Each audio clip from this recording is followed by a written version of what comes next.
How should we vote? Trump, Biden, Republican, Democrat, third party? Maybe just stay at home and cry? How should Christians approach the upcoming election? Should we take our faith to the polls?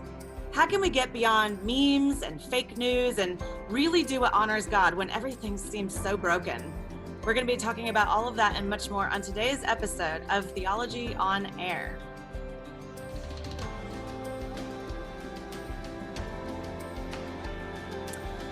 Well, welcome back to Theology on Air. I am Sarah Stone. I'm the Outreach Director for Young Adults at MDPC. I'm joined, as usual, by my co-producer, Evan McKinnon, the pastor at First Lutheran. And we have two really special guests with us today. First, we've got Wendell Champion. He is running for Texas Congressional District 18. That happens to be my district. He's a West Point graduate, an Army captain, businessman, attorney at law, a military liaison, a husband and a father, youth minister, and a community activist. He's going to be sort of repping for Team Red, as it were. And then for Team Blue, if we want to use those terms, we have McKinnon, who has served in vocational ministry for the past 20 years. He is in Charlotte, North Carolina with his wife, their 4 boys, a cat, a dog, and a gecko. He's been in vocational ministry for 20 years. He's passionate about community advocacy, particularly surrounding affordable housing, criminal justice reform, upward mobility, equity. And Ray is on so many boards and groups that I cannot list them all, but just a couple. He's a member of the Charlotte Housing Authority Board of Commissioners, a member of the Leading on Opportunity Council, co-founder of New South Progressives. On and on it goes. I cannot read his whole bio right here because he's in a lot of things. I don't know how you have time to take care of the gecko, but my sons, I don't take care of them. Okay. So these are our two guests today. We're just so excited you guys are here. And what I'm going to ask, the big question on the table is, how should we vote? But before we get into even like the options that are on the table for November and parties and all that kind of stuff, I want to give each of you an opportunity to just tell us a little bit about your own story of faith. And then, of course, why you think faith should even sort of inform your politics, how you got involved in politics. Just give us kind of the snapshot of how we ended up with you as our guest today to begin with. Would either of you like to start? I'll defer to Mr. Champion. All right. Okay. So Sarah and Evan, first say thank you for having me on, and Ray, it's good to meet you. You too. I'm looking forward to this conversation. But you know, I like so many of us, grew up in the church. My mom had me in church on Sunday, Wednesday Bible study, Friday for youth service and choir practice, Saturday for choir practice, and back on Sunday, and then Sunday afternoon to go to somebody else's church, and then back to church Sunday night. So you know how that goes. Wow. And so we grew up learning about the Bible, learning about the Christian walk, and that's always just been a part of my upbringing, if you will. Of course, we all have had opportunities in life where we strayed away and find our ways back. That's a part of the journey. But that has really formed for me the way I look at life and the way we respond to the events that are happening in our communities. And now that my children are grown, my wife and I have been married for 30 years now. Thank God, we just celebrated 30 years. And so now it's given me an opportunity to really get more involved in helping to shape, if you will, and shape the way our communities are going and give more input as to how it should be. And I do believe that we should be able to go and think about what's going on in our communities through the lens of Scripture. I absolutely believe that. And so that's how I filter the different things. And so we get involved because we've seen so many different things, particularly in this district, some of the things that we've seen promoted around the country in various urban areas that's been going on for decades now. And in this district 18 here in Texas, we see some of the same things that I believe have been ignored. And quite frankly, I have an obligation to stand up. And so this is my effort to stand up and follow what I believe I'm supposed to do.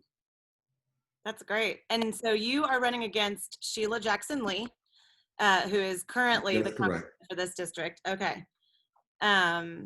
Perfect. Yes. Ray, do you want to take a minute and tell us some of your story and how you became so passionate about politics? Yeah, I mean, I often tell people that, so I'm 2 months out from no longer being a United Methodist pastor, but I often tell people that my faith informed my politics and not the other way around. In the United Methodist Church, we have something I'm sure you all probably have similar in the Presbyterian Church. It's our book of social principles, and it's the idea of what it helps us to put our faith beyond the intellect and into action. But I didn't grow up United Methodist. I grew up Missionary Baptist. And I've been a Christian my entire life since I was 9 years old. I grew up in the 90s era of kissing, dating, goodbye. Joshua Harris. That's it. He's having a really cool evolution right now, I think. It's really, really cool. But I grew up in that era of kissing, dating, goodbye. I was the only person in my family, though, who was a Christian my entire life. And now my entire family are. But for me, my faith has always been a guiding point in my life. It isn't. I haven't kind of separated the two. There's not much bifurcating. So my advocacy is an outgrowth of my faith, my understanding of God who we serve, this God of the oppressed, this God who stands with and for those who are pushed to the margins by either the powers at be, the structures that be, or the circumstances where folks find them. My faith has always been an important part of my life. There's been as I've gotten older, as I got more formal education, more training, I think my understanding of God has expanded. I don't think it's made me better per se, but I think it's given me a new lens on how to look at faith. And so I would tell people, there was a person who said on my church's Facebook page, your pastor needs to stop worrying about politics. And I said, and our response was, I will never be partisan, but none of us can stop worrying about politics, because politics is the intersection of policies that impact people. And if the church isn't called to be involved in that, then what are we doing? Let's just hang it up. So my passion for politics is because I am a passionate follower of God, and the God who is with the oppressed and stands on the side of those who have been relegated to the margins. So that's where this passion comes from. I like that distinction between not necessarily being partisan, but caring very much about what God seems to care about, which is those that are on the margins. And of course, I think Republicans and Democrats and everybody in between and outside that are Christians think that. It's just a matter of how are we going to do that and what's the best sort of pathway, right? So I'm going to ask you the big question that's on the table today, which I'm sure will trickle down into lots of sub-conversation, but who should Christians vote for in November? People want to know when they go to the polls. Are we just writing in our grandpa? Are we going for Trump or Biden? Are we going for a third party because they both seem terrible? What do you think? And maybe, Ray, you can start us off on this one. Well, I am, similar to my brother Wendell. I'm reluctant to tell people for whom they should vote. But here's what I will say.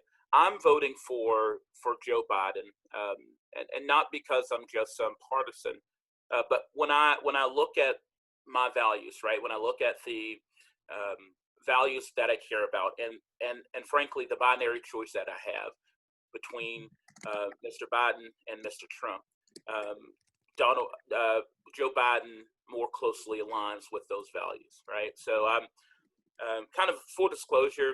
Joe Biden was my last choice. I was a delegate to the convention in 2016 for Bernie Sanders and in 2020 for Bernie Sanders. I was not a big fan of I about said the president, of Mr. Biden in the primary, but in this time we have now, where we have a binary choice between Biden and Trump, I am unequivocally supporting Biden, and I think people of faith, certainly folks who share our faith as Christians, but people of faith in general, should kind of have that same perspective. Again, Biden is not perfect, but for me, I believe faith can be one of those things that helps unite us and helps to bring us together. And when I look at Joe Biden, the person for whom I'm going to vote, I think this man has gone through so much. He's experienced loss, and it's been his faith, and we've seen that lived out in his life and his practice. It's been that faith that has gotten him through, and so he's the person who, while imperfect, I think people of faith should cast their vote for. That's who I'm voting for. I mean, I like it. It's a good direct answer. Very non-political in that way. Wendell, how would you answer this question? I know you might have a more nuanced response. We'll see. That's right. Well, as we talked earlier, one of the things I continue to talk about in our campaign that we're at a juncture in our political history where we need to start really looking at the person and not just the party. And I think a lot of our allegiance on how we vote has historically been because of an individual is representing a particular party. Now, we have a two-party system. So if you're going to run for an office, you have to be under a Democratic flag or you have to be on a Republican flag. That's just the way it is. But then when I looked at the parties some years ago, I sat down and I really studied the platforms of the parties. And as I started looking at what the parties represent in their platform, and I started pushing that up against what I believe the Bible as it directs me, then I could only line up with the Republican platform on some of the hotter, if you will, more complicated and yet sensitive issues that really define our communities. And I'll be specific for you. Okay. And I'll be specific for you. Some years ago, I attended a Bible study with a group of men. We've been attending this Bible study for 20 years. The gentleman started about 35 years ago. And one day we were looking at and talking about life. And we were talking about abortion in America, abortion in the world, and what's really going on. And I started studying more about this particular issue. And I'm not a one topic voter, but I started looking at this particular issue and the impact that it has on specifically poor people in America, people of color, American Blacks, American Latinos and Hispanics. And when I looked at that issue and I started looking at the numbers, and we can talk about that more, I just couldn't find a place that I could align myself with the Democratic Party. Particularly when I looked at their platform, and it clearly suggested, more than suggested, it stated that they would not allow any discussion at all that might lean towards somehow limiting or altering a woman's right of choice. That's another way of saying they would not allow any discussions that would lead to any limiting of abortions in America. I could not find a place to place that when I push that up against the way that I've read scripture. And when I go to that, then I have to go along and say, okay, who do I get to vote for that is going to represent that? And what do I mean by that? Who am I going to vote for that's going to protect the lives of innocent, unborn children, souls, not just children, but individuals that God has sent to earth for a particular purpose, and somehow man has decided that be out of convenience or whatever it might be, it may be just hard times that we shouldn't allow them to come in. I couldn't find a place to put that in my mind or in my heart. And so it is. And specifically, I can tell you that in this particular case, Donald Trump attended March for Life earlier in the year, and he was pretty straightforward about his standard or his belief in protecting the lives of the unborn. And that's one of those critical issues. And I think we all have issues, and we have to really look into our hearts and see what those issues are. We all have something that on that. I just crossed that line. And there I was. So who do I get to vote for this term around? I get to vote for Donald Trump. And on this particular issue, do I line up with him? I absolutely do. Yeah, I like that you're looking at the values, and Ray said the same thing, and then you see that which party kind of aligns with that. I want to come back at both of you. I know, Ray, you might have something you want to say in response to the discussion about abortion, and Wendell, I want to hear what other platforms you're interested in if you're not a single issue kind of voter. But Ray, you talked about having certain values and that those values inform who you vote for. So I'm wondering if maybe you could pick one or two of those values and then talk through how that aligns with Biden / the Democratic Party. Well, And of course, respond to Wendell well, as well. let's just say the issue of, I believe that fundamentally every person in America has the right to life, right? Has the right to life. And I believe when I look at the policies, for instance, currently, this is maybe a little jab, but kind of in jest, the Republican Party doesn't have a platform because this year their RNC did not vote on a platform, and we did. And I've served on our local statewide platform and resolutions committee, so I know pretty intricately what we have as Democrats. So when I talk about life, I'm talking about access to healthcare as a fundamental right, access to free and affordable homes. It's not enough to say that we believe folks should be born if after they're born, we tell them to pick up themselves by their bootstraps. The inconsistency I've seen, and this is, let me tell you, full disclosure, I have not always been a liberal Christian, progressive Christian. I'm actually, when I was younger, I was a founding member of North Carolina Pro-Life Democrats, believe it or not, back in the early 2000s. Here's the problem I had with the Right to Life movement and the inconsistency I saw with that supposed value of life. Folks weren't pro-life, they were pro-birth. I believe when I look at the values of the Democratic Party, we prove how much we value life with our being opposed to the death penalty in our platform.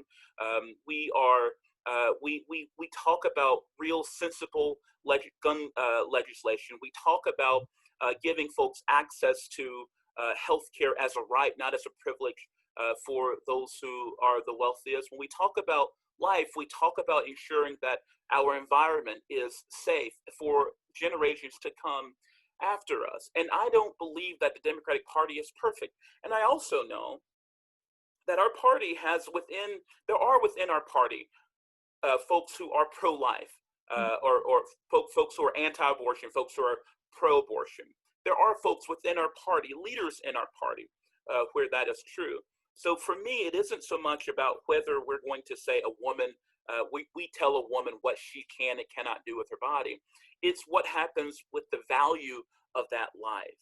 And so the Democratic Party, as imperfect as it is, are championing the rights of people to have a life that is full, a life that is just, right? So my values are access to healthcare, access to safe and affordable housing, all things that we are in our platform, and ensuring that our environment is going to be here, ensuring that our environment is protected, and that generations of folks who come after us will see that we were good stewards of this earth given to us to steward as God gave us. It is our job to do that. And for whatever reason, sometimes it's almost a swear word to care about the environment for my friends on the other side of the aisle. And I don't say friends in jest. I have friends of mine who are really good friends who are Republicans, and we disagree, but those are my values, and that's what I stand for. And I would challenge whether the Republican Party has proven that they care more about the lives of people who are born as opposed to telling women what they must and must not do before birth. Yeah, so first I got to tell you, Ray, So you say you're championing those things. You see these names back here, right here. You got to be careful how you use that name. Oh my goodness. I'm just messing with you. But seriously, many of the things that you're talking about are values that I do believe there are many Republicans that support those values as well. And I can tell you, and I keep going back to my friends of my Bible study when I go to them and they say, Wendell, what can we do? I mean, these are guys that I know intimately who really do care about people and what's happening in their lives. And I think the narrative that somehow Republicans are individuals who simply don't care about people, I think that's not an accurate narrative, not just on your part necessarily, but just in general. That's what folks have been told, and that just can't be the case. It's just not the case. Now, when we start talking about a woman's right of choice, I kind of joke often. I say, well, I've been married 30 years, and I don't have much of a choice of anything that happens with my wife and her body. She comes home, she chops off her pretty hair, and I don't have anything to say about it. And so this thought that somehow a man can tell women what to do with their body, that's not accurate. And from a legal standpoint, I can tell you it doesn't happen. Now, we're beyond those days when we were concerned about the safety when it came to whether or not women were going to go into a back alley and have abortions, those types of things. And that was a big issue. That's not where we are today with respect to procedure. But that's not the point. The main thing here is this is a podcast about theology. And so when we look at the broader picture here, this is what I know. And I'm not, with your 20 years of being a pastor, I'm sure I don't even try to quote scriptures necessarily, but I know the concept. And the concept is that God says that he knows us from the time we were in the womb. He knows the purpose he has for us. He's counted every hair on our head. He knows why he sent us here. And it is not man's right, if you will, nor does man have the authority to make the decision that we should not allow God's creatures to come in. Now, but let me tell you why the numbers hit me so harshly, because I am very much concerned about what happens after birth. But when I look at the numbers, 1/3, and these are CDC numbers, the Center for Disease Control reports that 1/3 of every pregnancy in the Black community ends in abortion. That's 1/3. That means 1 out of every 3 of us here, pregnant in the womb, not allowed to come into America. That's not value in life.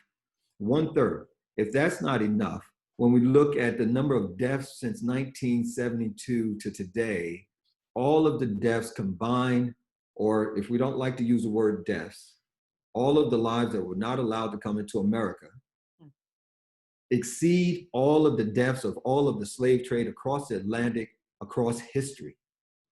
Where do we put that? And then when we start talking about what's happened in New York City, again, it's reported that there are more Black and brown babies aborted every single year than are born alive.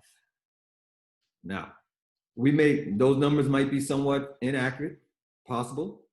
Those aren't my numbers. Those aren't Republican numbers. Those aren't Democratic numbers. Those are numbers that are reported by the same agencies that we say that we believe in. But even if they're off just a little bit, where do we place that? And then stand and say that we believe that we're doing the will of God. I personally, and I'm not here to condemn anyone, I personally don't have a place to put that when I seek guidance. I'd be curious to ask y'all to kind of lay out where you would say, what do you think the Bible teaches us in terms of the role of government? Like, for example, Ray, you mentioned earlier that, well, as Christians, we essentially need to provide for people after birth, for example. So what is the biblical principle that would lead a person to? Oh, I'm sorry. Did I? Well, yeah, you mentioned provide for people after birth. Okay. Well, how would you say it then? I mean, what is the difference then in what does the Bible have to say in terms of the role of government, the sorts of things the government ought to do in terms of maybe how much it should provide for people or help them get housing, or is it more an abstract thing of ensuring justice? Or yeah, one, I think it's important for us to not think that Scripture is going to be prescriptive for every single thing we are called to do. And I think that's one of that's when we get into trouble with some of my fundamental friends. We think single thing that we are called to do is somehow prescribed in Scripture. I don't think it is. But to your point, I believe that governments are supposed to be Scripture tells us that governments are supposed to be just, right? Governments are not supposed to, for instance, treat their folks over whom they have authority forcibly. We are called to do these things. But in America, I'm thinking the reason I think it's important, our system of government has given it is a representative democracy, and the people, those of us, we get to decide who represents us. The folks who represent us set policies. If our governments are setting policies, especially policies that take away people's freedoms, that take away people's rights, we have to acknowledge that we can't talk to those policies without recognizing that government, that some of the injustices that we have today are because of policies set by people, set by government. So if government can set policies in place, for instance, when we talk about the war on drugs, whatever, when they set policies in place that impact people negatively by design, that I think it is also important for governments to correct those things, right? So I think it's the job of government to ensure that in America, specifically in America, that we all have access to equal representation, that we all have access to equally attain some sort of wholeness, some sort of parity. The problem sometimes is that our government has perpetuated a system where there is disparity, right? So biblically, if we're talking about fairness, if we're talking about justice in our government means that there's equal representation, that we're not preferring one person over another. We're not preferring one group over another. And where government has done that, I believe that's the job of the government to correct that. And I believe our government has in the past and currently set policies that disproportionately impacted some folks over other folks. Sure. Yeah. Do you agree with that, Wendell, that the government is sort of to be involved enough to right certain wrongs, or is it? No, absolutely. Yeah. Absolutely. In fact, we're told that there are no leaders that are actually put into place but through God. So the authority of our whomever becomes the president of this next election, whether it's Joe Biden or Donald Trump, there's a bigger plan. I mean, and I keep going back to the fact that because we're talking on the Theology show, this is appropriate conversation. Okay. Yes, sir. This is appropriate conversation. Because what we know is that what's at stake here is more than just the policies of man. The laws of God supersede the laws of man. And we understood that, when I say we, the founders of this nation understood that from the beginning. All of the folks that had to sign the founding documents had to sign that they agreed that the Bible, the biblical principles, as stated in the Bible, were the best principles by which to govern a nation. They didn't have to say they believed in Jesus Christ. They didn't have to say that they believed that Jesus was their Savior. In fact, there were some that were agnostic and atheists and across the board. But those principles that are written there, they believed in. And that was the founding of this nation. So the notion that we would not have guidance, if you will, from Scripture, that's kind of incorrect. And so what does the Bible say with respect to governing? I agree with everything that Brother Ray said here, that government has a responsibility to wrong the rights. Government has a responsibility to make sure that we don't oppress people. And if, in fact, we have policies that have oppressed people, we're supposed to correct those things. But in order to correct those things, according to the Bible, then you have to have some people who want to stand for what the Bible stands for. And without that, I mean, if you continue to have leaders put in place who do not recognize that the principles by which the Bible are putting the principles by which is good, or at least be influenced, then we never get there. I absolutely believe that we need to have fair housing for people. You know, what you don't say, what we haven't said is the upbringing. I mentioned my mom being a single mother. We grew up on welfare, graduated from West Point. So do I understand the plight? Absolutely, because it's not just a plight, it's a personal experience. So I know that we have to do more as a governing body to make sure that those little children that live in these horrific neighborhoods, that we give them an opportunity to pursue the American dream.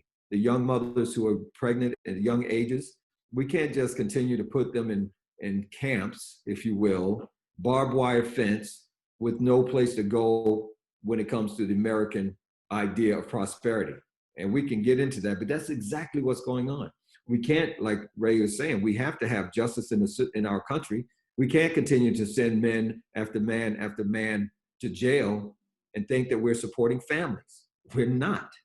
And that's both parties. And I'm telling you, that's why I tell you, it's not just about the parties, about the person. And we have to have some leaders that are willing to stand up and call it out the way it is. And you're absolutely right, Ray. If the Republican Party believes that we support family and support faith and we support freedom, then we have to do more for those individuals after birth to make sure that they do have a real path to security and prosperity, the inalienable rights that God has given us as we live in this nation. I absolutely believe that. Let's do this, because I think people sit around and talk a lot about the current candidates, and Republicans have done this and Democrats have done that, but we're all kind of going off of something we saw on Facebook or a meme, or I heard this or I heard that.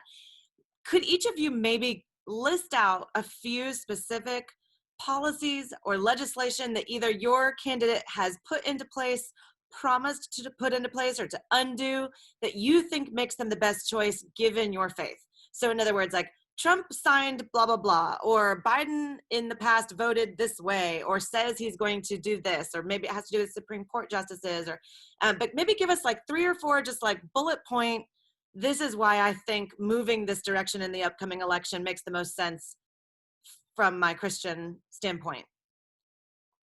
And whoever wants to go first can. I'll say, okay, so for me, there's some specific things. Okay. Joe Biden and our platform in the Democratic Party are calling for at least a $15 minimum wage. For instance, in Charlotte, where I live, the livable wage in order to really live and not to be burdened in Charlotte, you need to make at least $17.50 an hour. The minimum wage here in North Carolina is the federal minimum wage. It's like $7.50 per hour. Our party, and I believe that is an important thing, because I think workers are owed what they should be paid well. I don't believe it's moral to work people and not pay them. A worker is worth her or his fair due. That's one thing. $15 minimum wage. Joe Biden, I believe, has a lot of overcoming to do when it comes to criminal justice reform. But I believe that one thing he has committed to is an idea for us to reimagine policing. Now, he's not, saying he wants to abolish police departments, but he is wanting us to reimagine policing in America. And I don't believe any person, whether they're white, whether they're black, or whatever, who is a Christian, can think that what is happening in this country relative to black folks is just. And I believe it is an injustice that we must fix. It is one that Joe Biden and the Democrats are committed to. Now, Joe Biden he should be committed to fixing this, because to Wendell's point, he led the fight, I believe, as well as some other Democrats, black Democrats as well, led the fight to become this tough on crime. And it is, and what we are facing now is an outgrowth of those policies in the 80s, 70s and 80s and early 90s that Mr. Biden and many Democrats champion. But they are seeing the light now, and they're not doubling down. They're saying we were wrong. For instance, when we're talking about minimums for sentencing, so the 3-strike rule, we need to look and do that over, and that's something that Joe Biden is committed to. When it comes to the environment, Joe Biden has now he is not championing the Green New Deal, but he would put forth a more it won't be quite the Green New Deal, but it will be the most progressive, forward-thinking look at reforms to environment that we've had, and I believe that is very much part of being a good steward of the earth that God has given us, for us to just take away just take away the fact that this is an environmental deal. When we're talking about stewardship, it is on us to ensure that we leave things better for our children who are going to come after us. And as we are on the pace now, we are setting up our kids for disaster after disaster. We constantly have, right there in Texas, we've had, I think, 2 once in a century hurricanes or events in the last 10 years. That's because of climate change. And Joe Biden, Kamala Harris, and the Democrats are committed to dealing with that. I think finally, when it comes to housing, unlike, we haven't mentioned his name yet, but unlike what President Trump has said, he wants to take money away from areas like like public housing administrations. Some of the dynamic work that we're doing at the Charlotte Housing Authority, where we're having people every year move out of affordable housing. Our motto is move people in, up, and out of affordable housing, where folks are buying homes. We're using voucher money that the president has talked about taking away. The Democrats and Joe Biden and Kamala Harris have said that they want to increase those funding. So those are the reasons. I don't think they're perfect. I think that they are flawed, just like everyone else, right? But I think that they are trying to get it right. They're not perfect, and I don't believe that. Like, I'm looking at Wendell. Wendell's a wonderful dude. I'm sure we agree more than not on things. So this isn't a thing that I'm saying, Republicans writ large are bad, but I do believe they have to reclaim who they are. They have to reclaim their message, because I think Wendell is right that there are some folks who are champions here in Charlotte for affordable housing who are Republicans, right? Who and they've got to reclaim that take back what was stolen from them. Go back into the camp, Wendell, and take back what the enemy stole from you and reclaim who you all are. Tap into an old gospel song. So Wendell, and I'm going to let Ray do this as well. Feel free to respond to his. I don't know if I wrote them down. I can help you remember the 4 things that he said. But also, what are some policies and legislation that you would point to? And then, of course, we'll let Ray come kind of back on those and say, well, I don't know, or. I would tell you with a broader brush, Ray, the things that you have talked about, concept I agree with across the board. I absolutely agree with those things. My personal experience has been, I already told you. So I do believe that we're supposed to have a housing environment that allows people to prosper in America. What we know, and you know even better than I, that at the core of stability and upward movement and mobility in America is the housing environment. If we can create stable housing environment, but not just keeping people in one place, but then also providing an infrastructure around them of support that allows them to get the types of services that they need, to get the types of training that they need, to get the types of guidance and mentoring that they need. I've volunteered over these last 10 years or so in various forms, various responsibilities with an organization called Rainbow Housing Corporation. I invite you to look them up. They provide social services in low-income communities. And basically what they do is they go into the community and find the needs of the people and connect those needs of the people with the resources to help them get to the next level in life. So when we talk about whether or not this administration is taking money away from HUD or any other housing authority, what we need to be able to do is to get individuals into positions that fully understand the impact of policy on the ground.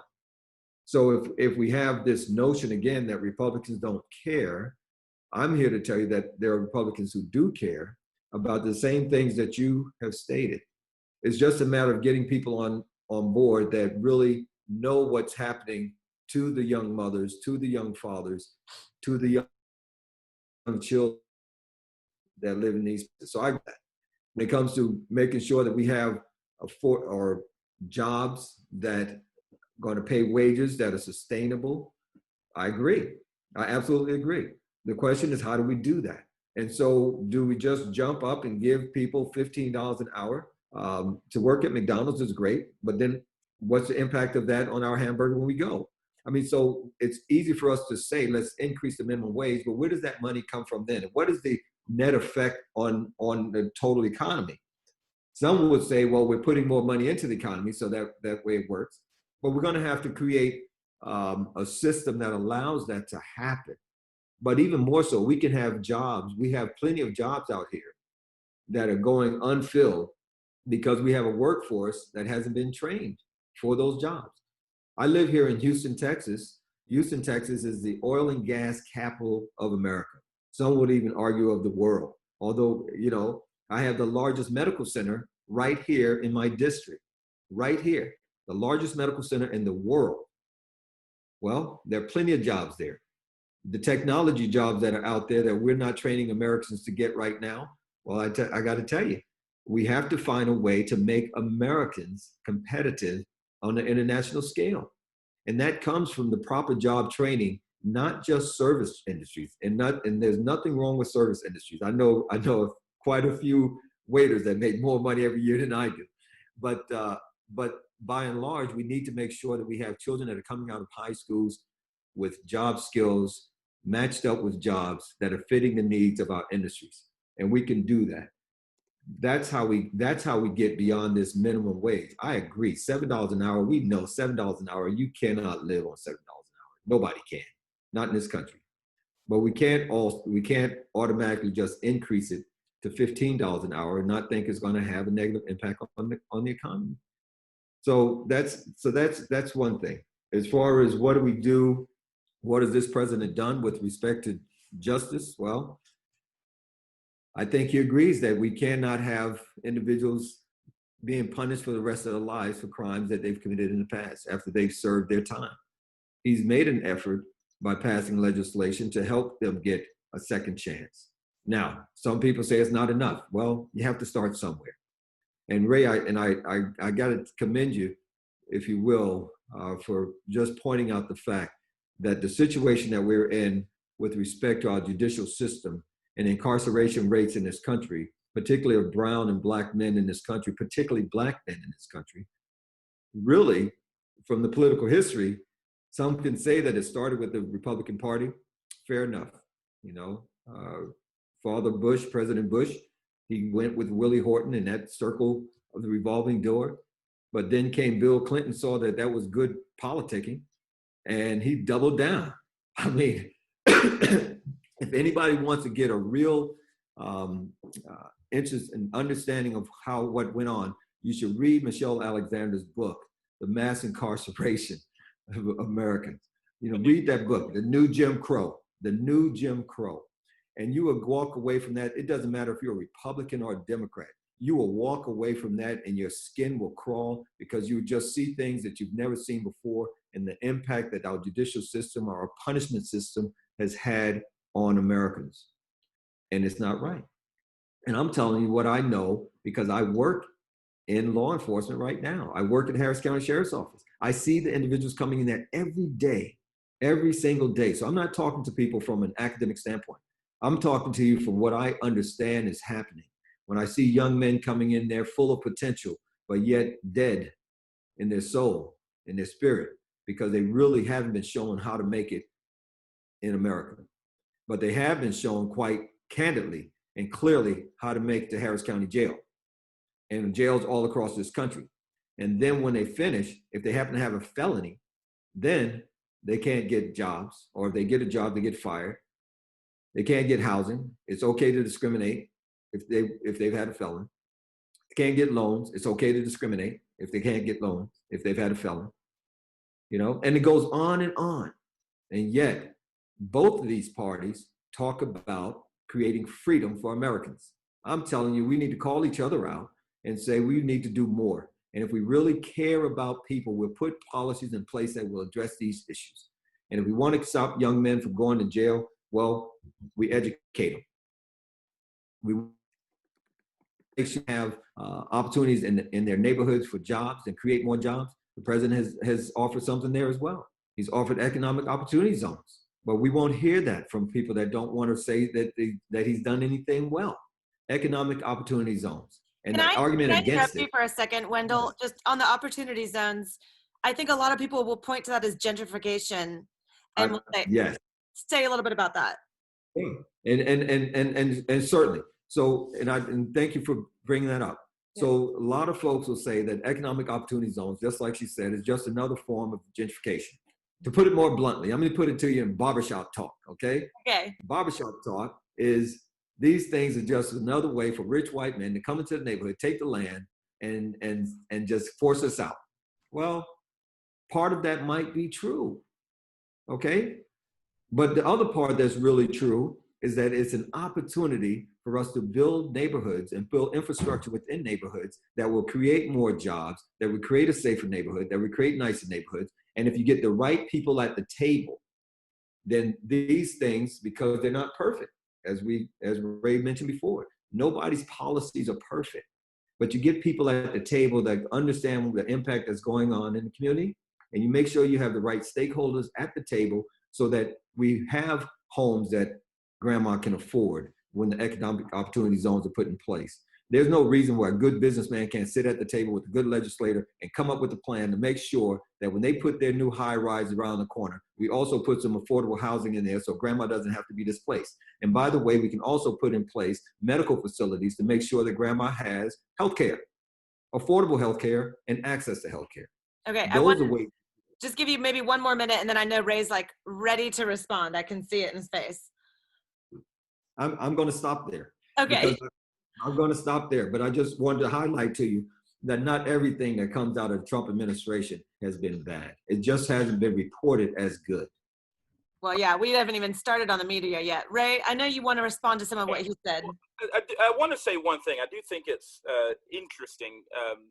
Sometimes my friends who are Republicans really want to have it both ways. On one side of the mouth, not Wendell's in particular, but from one side they say, in Biden's America, you won't be safe. But then on the other side, they say, well, Joe Biden locked up all the black people and he did this, and so you can't vote for him, black people. It's like, man, this stuff is ringing so false. Like one side of their mouth, they try to upset and frighten the suburban white folks, Donald Trump saying folks are coming for you, the rioters are coming, and then they're moving these poor people into your neighborhoods because of these housing vouchers. You just can't have it both ways. But I don't think that people are dead in their soul, right? I just theologically, I just don't think that happens. I do believe that there are people who are unmotivated, but my brother Wendell said earlier that kids come into the sheriff's office and they're dead in their souls. I don't believe people can be dead in their souls. I do believe that people can lack motivation. I believe people can be so pushed down by systems of oppression and injustice that they feel like, what's in this for me? Why should I vote for the Democrats or the Republicans? Because my life is the same trash life one way or another. But I don't believe that people are dead in their souls. So I just needed to say that. But when it comes to, for me, I'm thinking, what are the specific policies that we're talking that the president is putting forward, right? That's my problem. Is the president talks a lot about he fear, and it works because, like Wendell said, it works. If we've seen anything works in American politics, it's riling up fear, especially among white folks, and it will get people out. It's what sells. And what we have to do, I believe, as people of faith, is we have to stop selling fear and start selling hope. We have to stop selling this idea that if you vote if you vote for Donald Trump, then whatever, like they're gonna take everything. No, what are we for? Why? So why am I voting for Joe Biden? I'm voting for Joe Biden because I think Joe Biden cares. I think Joe Biden, as imperfect as he is, understands people. I believe he is a person who came from places similar to mine, a single parent. He wasn't a single parent, but he understands hard work. That he gets that. I believe that he understands that. And frankly, I believe that the Democrats are imperfect. And if I had probably another choice between two binary Democrats, in the middle for me. They're too moderate for me.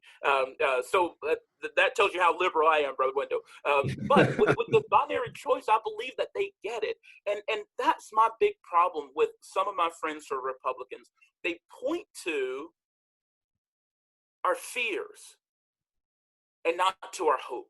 They point to what we don't have and not to what we could have.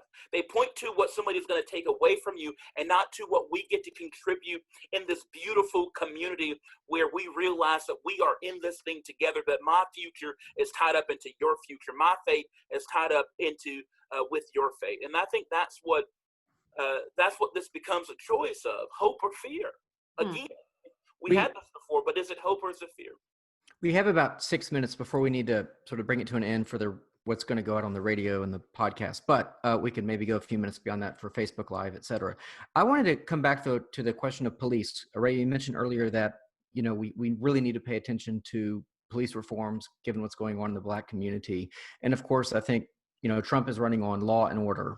I mean, that's definitely one of his top campaign phrases. And the riots and defund the police movements might get him elected, or they might not.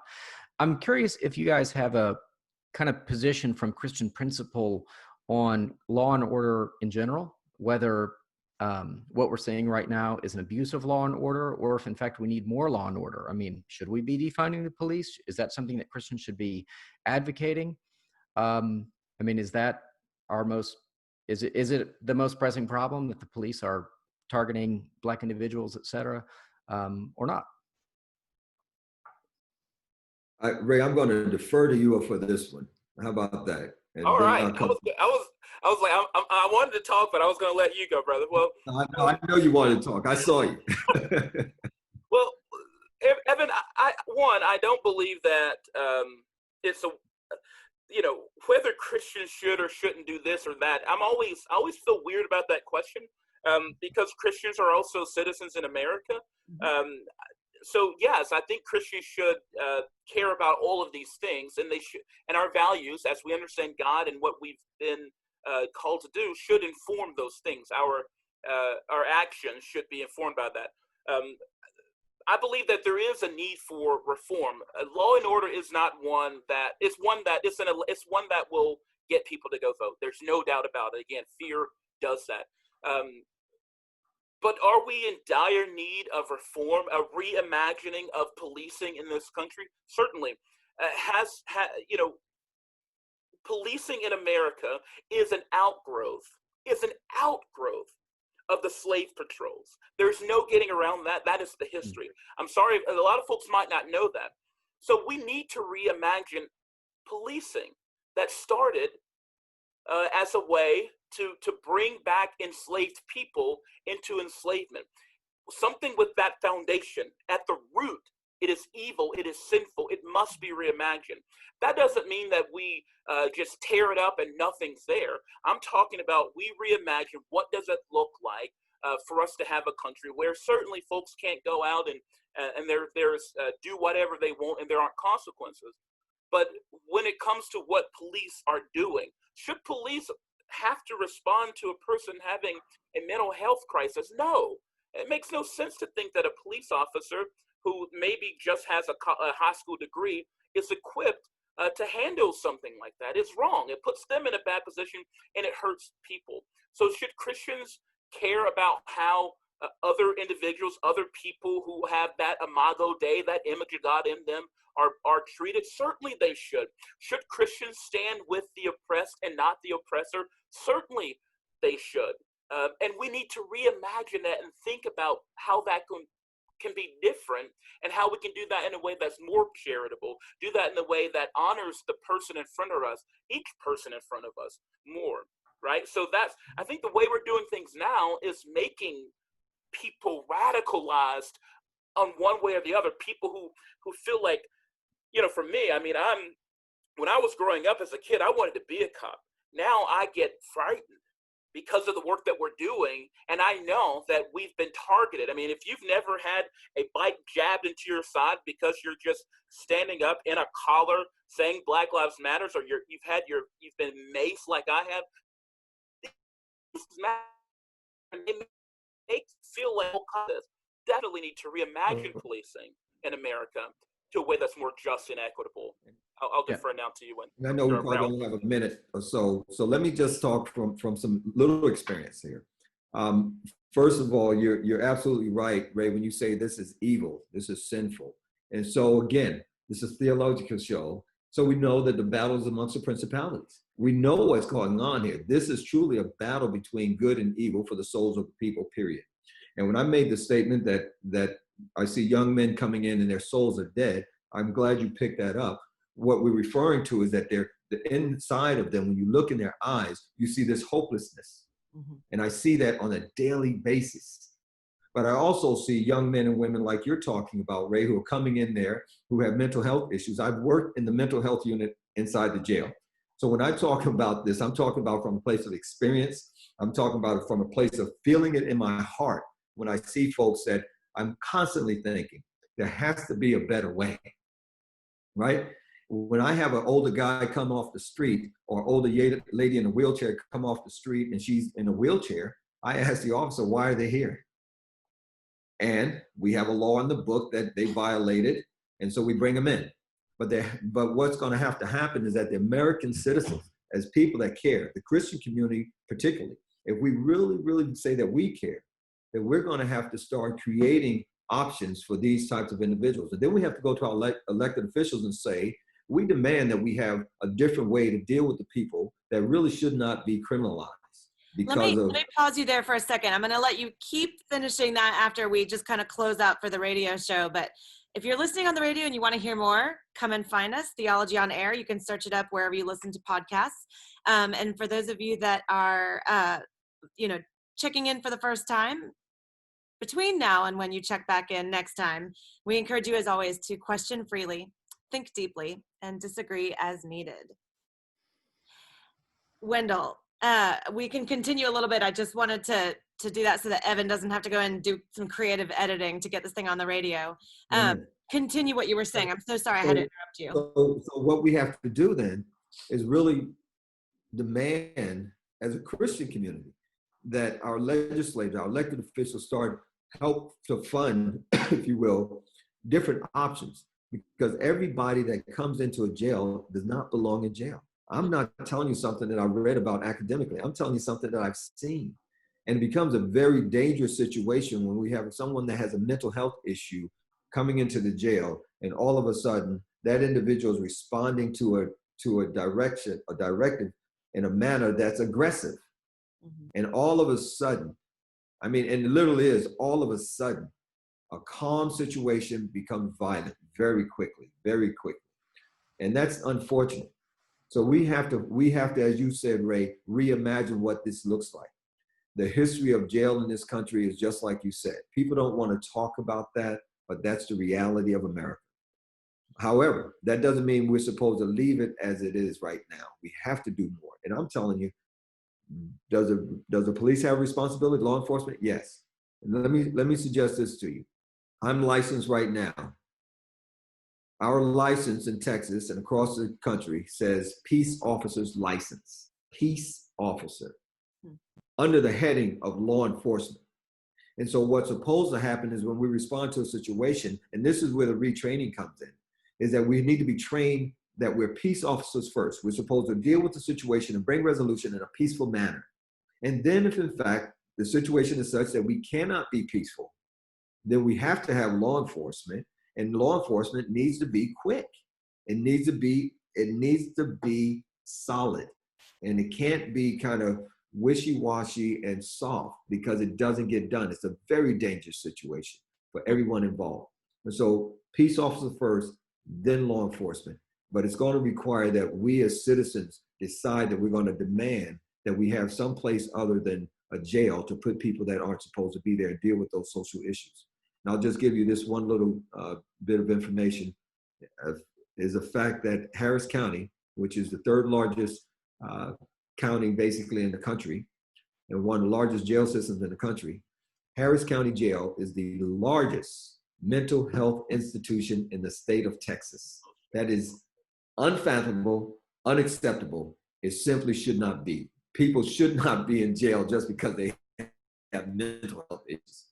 My God, there if that case, come get me tomorrow. I hope not. Yeah, that's the sad reality in most counties, that the jail is the top provider of mental health initiatives and issues, and that's the sad reality.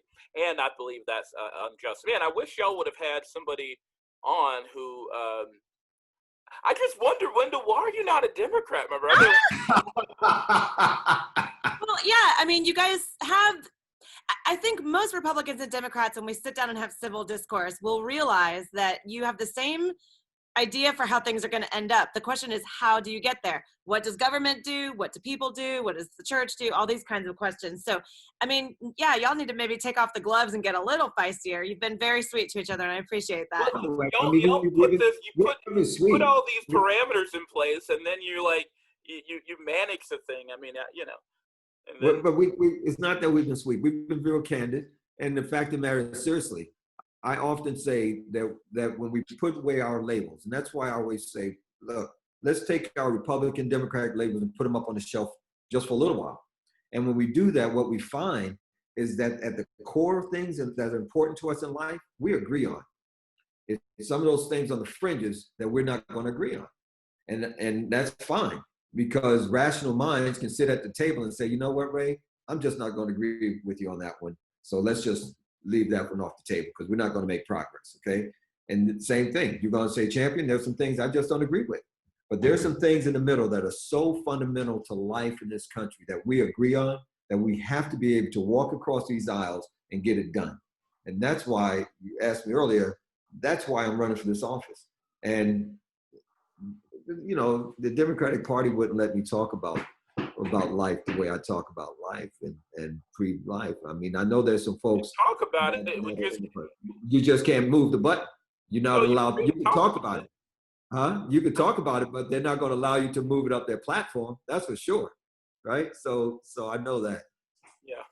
Well, it's you know, I agree. There was a commenter here who says, "Listen, if y'all gonna make life central to this conversation, you should have women on." I totally agree. So I'm gonna stop talking about it, because this, you know, there's a line from a Tupac song. I love Tupac.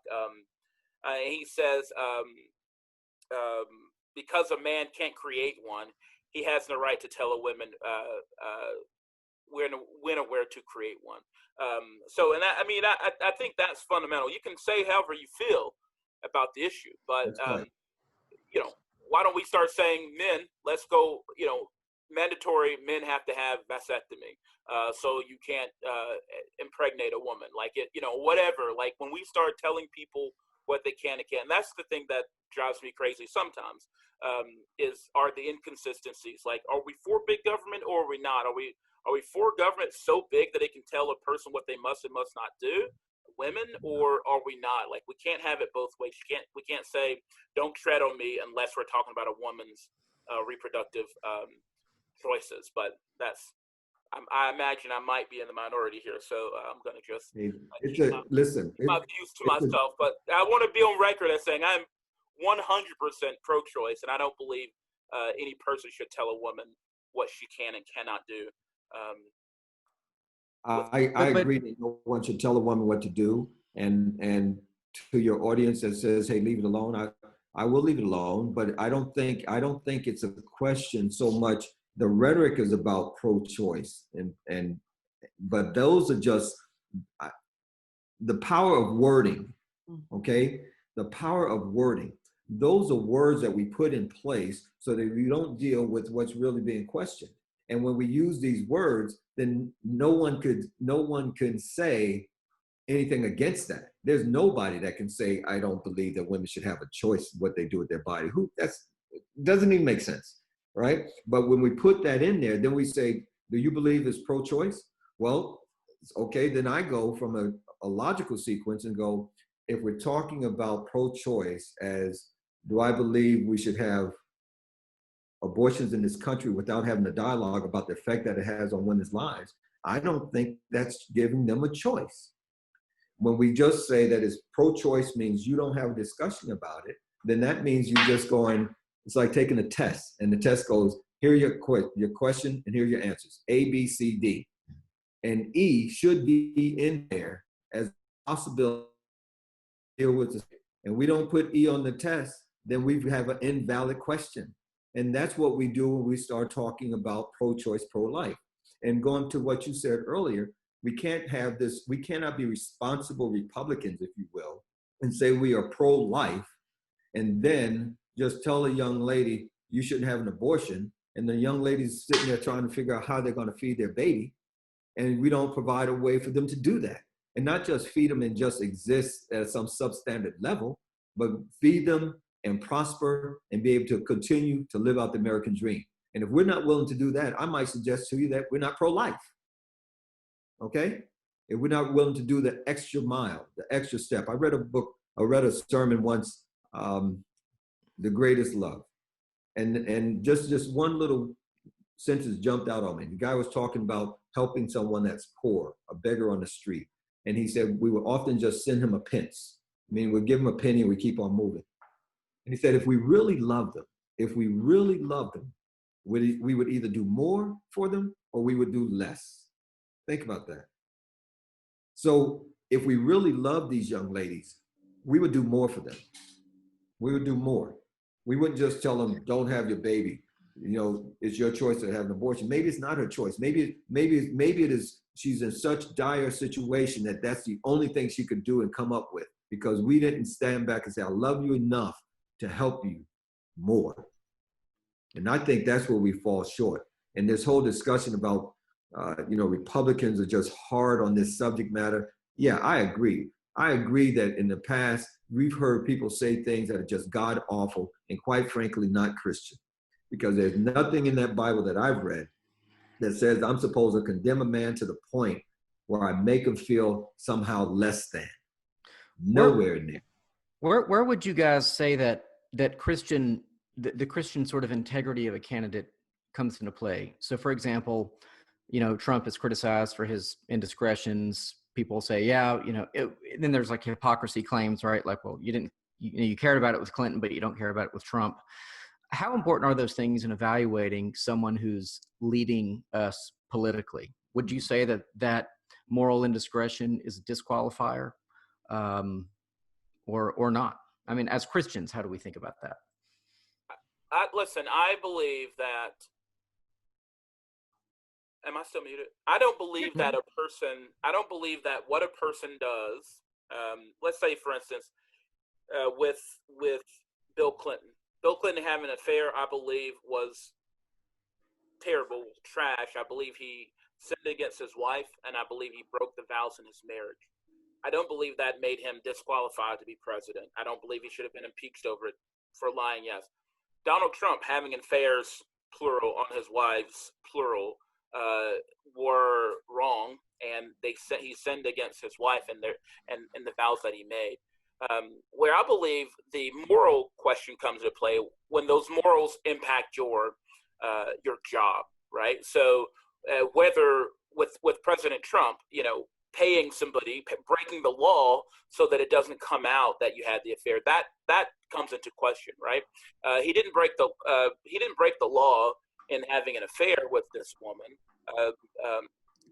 but it was immoral in one way.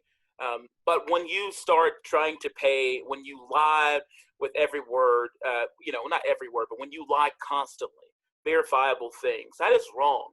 That is immoral, and it speaks to the type of person, the type of leader that you are. And that's when it comes into play. Not, whether or not you had an affair matters.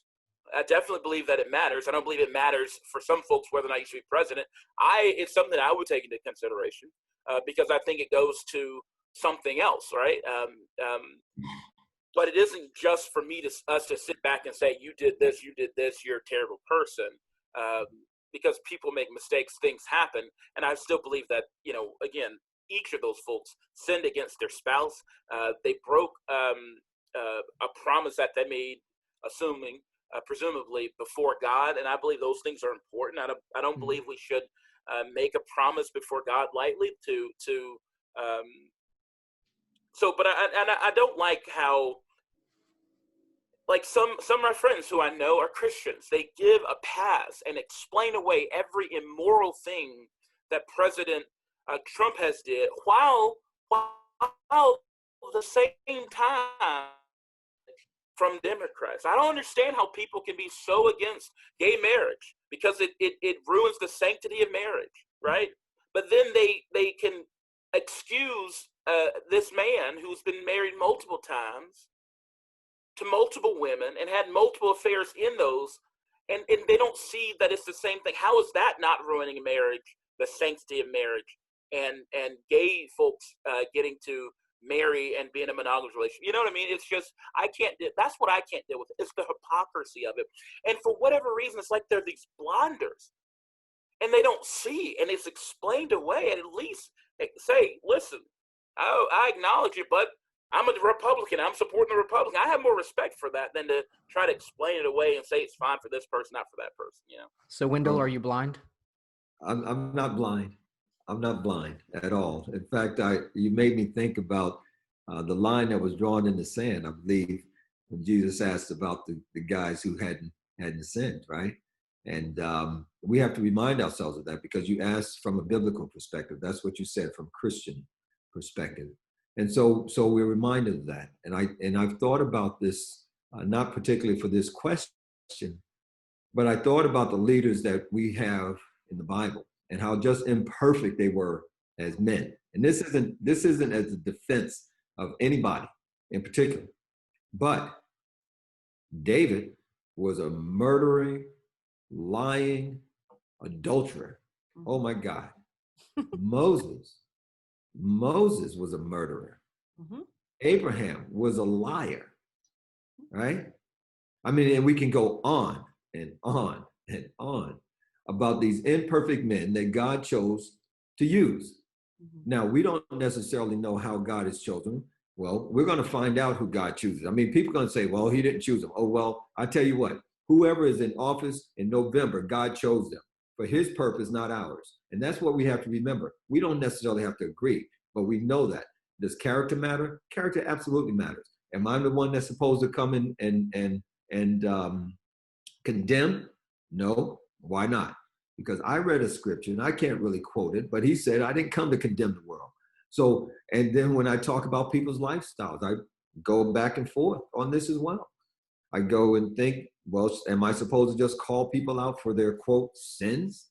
Well, which one am I going to stop at? How about being angry? I think a scripture says that anger is like murdering. Did you know that you murdered him? Huh? Adultery? Did he say, oh, I haven't committed adultery? Oh, you thought about it, didn't you? Oh, you have. And so we go on and on about these scriptures that are in the Bible that tell us that at the end of the day, we don't really know where a person is in their salvation, in their relationship with Jesus Christ, where they are on this journey towards heaven. We hope that they are, but it's not my place to say that you're some God-awful sinner person. We all have sinned and fallen short of the glory of God, and we just keep on rolling and do what we need to do to make sure we can do the best that we can to provide love to the rest of the world as best we can. That's my answer. I mean, I do think too, when I think about the two candidates that we have, well, I know there are more than two, but President Trump and Joe Biden. I think of Joe Biden, like, I think you can look at fruit. I mean, we know we can look at the fruit of somebody's life. President Trump from my perspective, uses religion as a prop, as a way to kind of virtue signal to evangelicals, right? I mean, this man has done that. For Joe Biden, this man is an avowed believer. I mean, he has, he understands these things. It isn't just a photo op. You're not just holding up an upside down Bible and just condescending to people. I mean, it's insulting sometimes the way the president uses faith. But with Biden, you can tell his faith has gotten him through some of the hardest things he's ever dealt with. The death of his son, the death of his daughter, the death of his wife, and he has used that. You can see that. But with the president, I mean, this man has talk about being, he's pro-life now, but when he was a Democrat, he was, he doesn't have a center, doesn't have a core. And I think it's what faith gives us, a core. It gives us a center. And I believe that even if we, like all of us in this call, we probably practice our faith differently. I'm United Methodist, was missionary Baptist, and have been charismatic. I have a different understanding of God than you do. I have probably different understanding of grace and the role of that. We'll have that center, that core, that thing that anchors us and holds us. And I believe I see it in Biden. And I don't care. You don't have to be a person of faith to be president. I don't believe. But if you're going to be like the president and act like your faith is so important, I want you to be able to quote scripture. I want you to be able to use it in more than a prop. And it insults me when he does it. He does it so always. And it's so obvious. I don't understand why we just act. We know he's doing it. I mean, the man has an upside down Bible. He can't quote scripture to save his life. It's 2 Corinthians. I mean, like, come on. Joe Biden at least understands scripture. He's been an avowed Catholic his entire life. And you can see that. And that's what drives me crazy, man. It's like, let's stop acting like the president. Look, he's not. Yeah. And I appreciate that. But I can tell you, and I was kind of disturbed by the upside down Bible. I was thinking, what's going on here? But I don't think we can suggest that we really know where a person is on their journey. Even if we see it openly, what their actions are. We can't. Because we flip that around, and the inverse is not true, right? We see men who are men of the cloth, and we see all this public stuff, and then all of a sudden we find out, we look behind the curtain, we find out, oh my God, it's just not what it was, right? So we can't say that the public persona that we see really is the person in total, because it's not. It's not. And that's for him, for people that are do-gooders, everybody, self included. The person that you see on this screen is the best person I can present to you right now. Okay? When you go and look at my dirty closet, you're going to see just horrible mess. And you're going to go, oh, I thought this guy was a neat guy. No, you just don't know. And we can't assume that because a person makes these outward gestures of just inconsistencies, that somehow they're not on a journey toward Christ. We cannot make that assumption. It's not ours to make. But we can't. But you can dismiss them. No, but you can dismiss him or dismiss a person because we're talking about a vote. Now, if you want to vote for a person or not vote for a person because you see something that just makes you cringe, understand that. But I do think it's important to realize that although we can't make those judgments, Galatians tells us that we understand the fruit of the Spirit that show us that Holy Spirit is there. So there are fruits. We can look to those things. There's love, there's joy, there's peace, there's self-control. Like, those things are indicative that there is this life-bearing fruit within us. And so there is that. We don't know where a person is on their journey. I completely agree with you, Champion, but we can look to see. We can look. Fruit. And they may have, some of them not have all of them, because we certainly can't suggest that the requirement is that we display all the fruits of the Spirit when we're on a journey.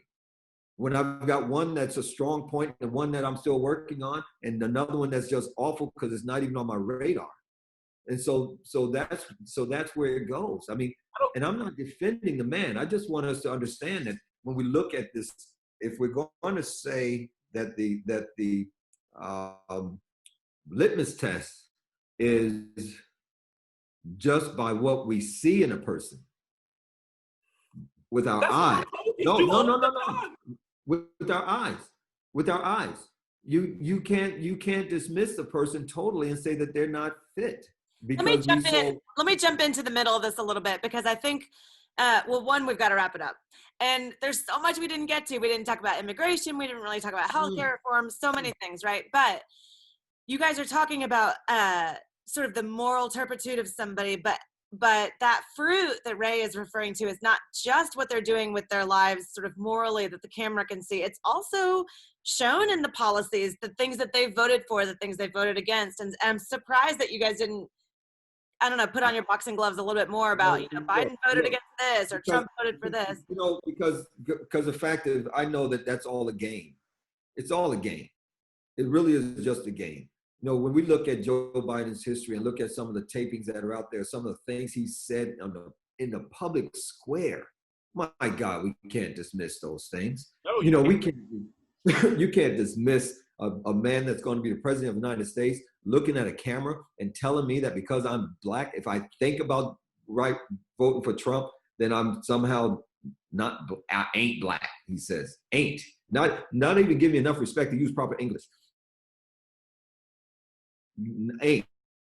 But see, these things just a game. So to latch onto that as the issue, that's not the issue. The issue is in this district, I got 90% of my children who don't have enough money coming through their house so they can afford to eat. In 2020, I have a black male earning average to white male earning from 1950 was 68 cents to 2020. Now it's 70 cents. 2 penny difference over 70 years. Men have not progressed. I've got generation after generation that's living on welfare, and the only thing we're saying to them is we're going to give you more. No, don't just give them more. Give them a way to be successful in America. Make that happen.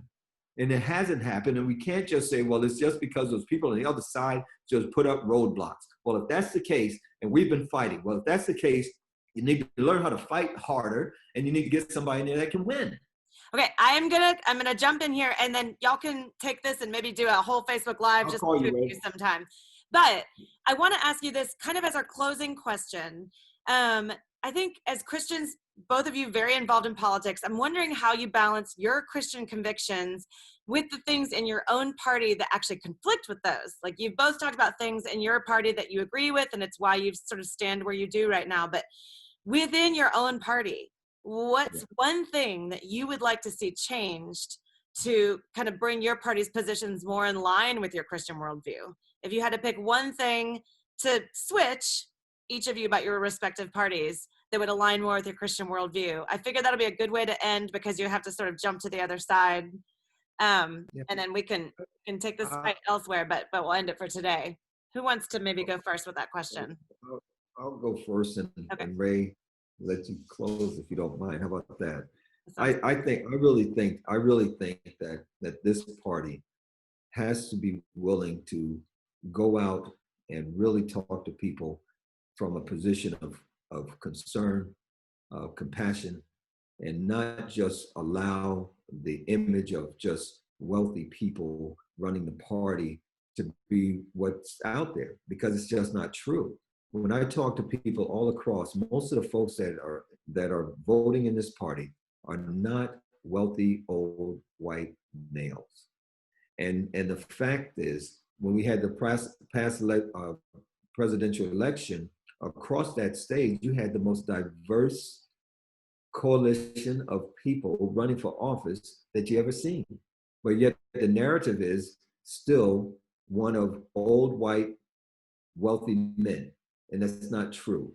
And then we have this narrative that's perpetuated by both parties in some way, either by just no action or pro-action, that somehow if you're with one party, that means you're white.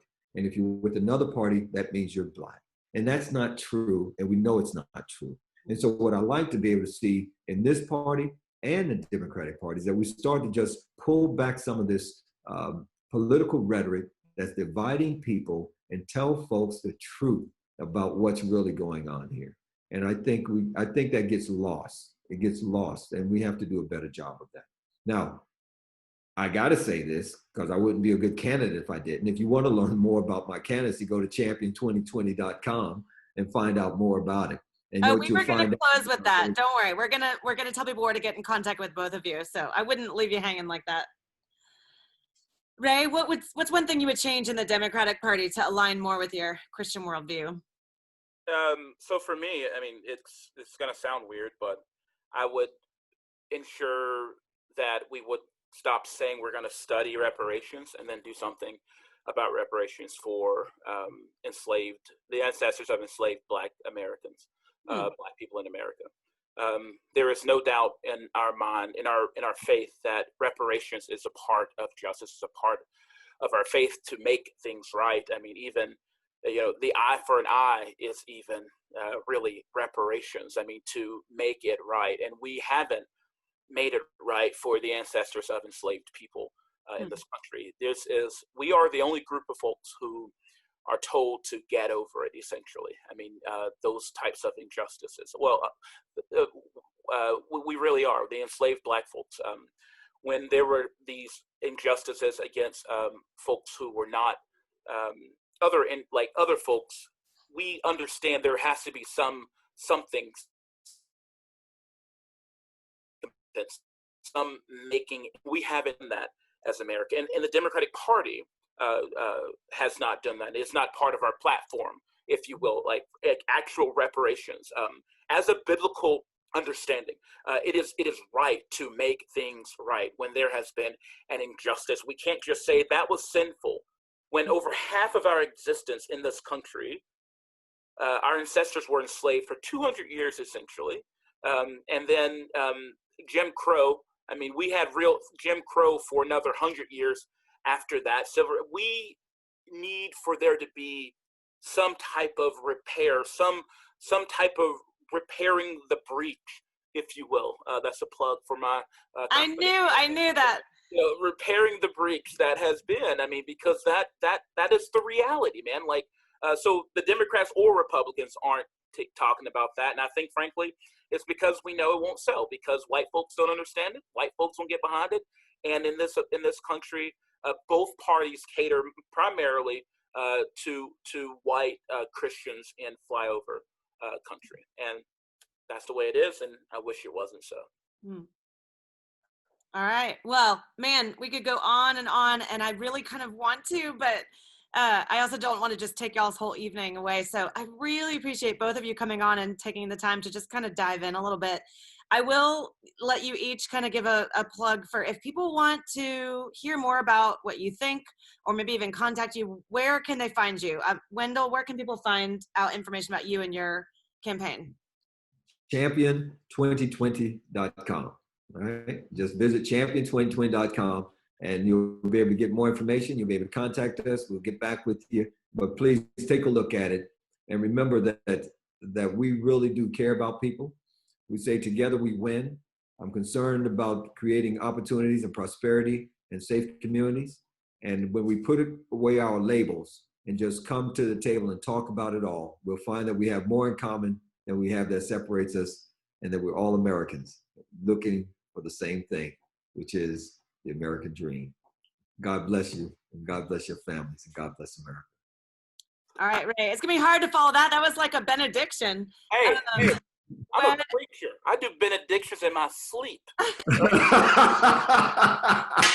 All right, where can people find you, Ray, if they want to hit you up and ask you some more? So if you can find me on Facebook at facebook.com/Ray McKinnon CLT. That's my public page, and so I'm there. You can feel free to do that. My website isn't up yet. But facebook.com/Ray McKinnon CLT. But I want to leave everybody with this one thing. It's my favorite scripture, like any good progressive Christian. It's Micah 6:8. And the Lord has shown each of us what is required of us. That is to do justice, or to right the wrongs, to love mercy, and to walk with humility before God. And so I believe if we do that, if we live out those principles, when I ran for office, every time I ran on those three principles: justice, mercy, humility. And I believe if we as individuals, individual Christians, individual whatevers, Democrats, Republicans, if we live into those justice, mercy, and humility, we will do our part to repair the breach. We will do our part to ensure that God's justice, God's mercy, and God's love is here. So my friends, peace be with you each. And Wendell, good luck, but I must tell you, I love Sheila Jackson. Good enough. Well, The good thing is that we get the last word here, and we're not going to push for Republican or Democrat. We are going to tell you that if you want more information about Theology on Tap or Theology on Air, this is kind of exciting. We used to just say go to facebook.com/Theology on Tap Houston, and you still certainly can. But we have just launched our website. It's still a little bit under construction, so don't judge too harshly. I'm just learning how to build a website, but it is HoustonTOT.com. That's HoustonTOT.com. You can learn a little bit about more about us, what we're doing, what we believe, and even join us for our next event. So with that, I'm just going to say goodbye and thank you all for joining us. Bye. Thank you so much. Take care. Thank you both. I really appreciate it. Bye.